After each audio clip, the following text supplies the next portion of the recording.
भारत की एनसीपी से उतरे स्वरा भास्कर के पति फहाद अहमद, नवाब मलिक की बेटी से होगी टक्कर। मुंबई की अणुशक्ति नगर विधानसभा सीट पर मुकाबला अब रोचक होता जा रहा है। दरअसल ये सीट चाचा भतीजे के अलग अलग गुटों में बटी एनसीपी के कोटे में आई है। भतीजे अजीत पवार ने इस सीट से महाराष्ट्र के विवादित मंत्री नवाब मलिक की बेटी सना खान को उम्मीदवार बनाया है।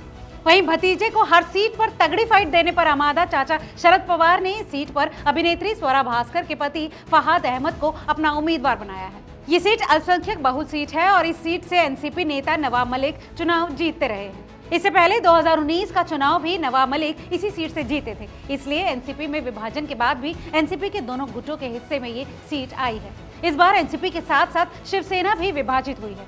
देखने वाली बात तो ये है कि इस सीट पर अब अजीत पवार के पक्ष में मुख्यमंत्री एकनाथ शिंदे की शिवसेना का वोट ट्रांसफर होता है या फिर शरद पवार के पक्ष में उद्धव ठाकरे की शिवसेना का वोट ट्रांसफर होता है।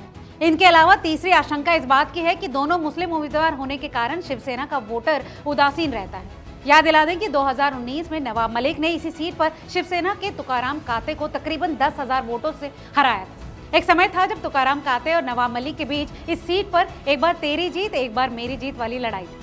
2014 में इसी सीट पर शिवसेना के तुकाराम काते ने एनसीपी के नवाब मलिक को महज 1007 वोटों से हराया था। उनसे पहले 2019 में नवाब मलिक ने तुकाराम काते को 6,825 वोटों से हराया था।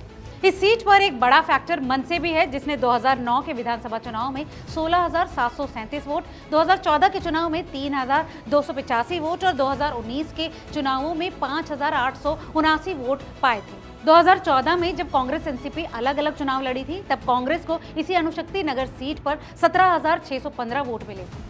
इस हिसाब से अगर कांग्रेस और उद्धव ठाकरे की शिवसेना के वोट स्वरा भास्कर के पति फहाद अहमद के पक्ष में ट्रांसफर होते हैं तो उनकी जीत पक्की है, क्योंकि सना खान को बीजेपी के वोटर कितना साथ देंगे ये कहा नहीं जा सकता। इस बारे में आपकी क्या राय है, हमें कमेंट करके जरूर बताएं और ऐसे तमाम और अपडेट्स के लिए देखते रहिए रिपोर्टर जी।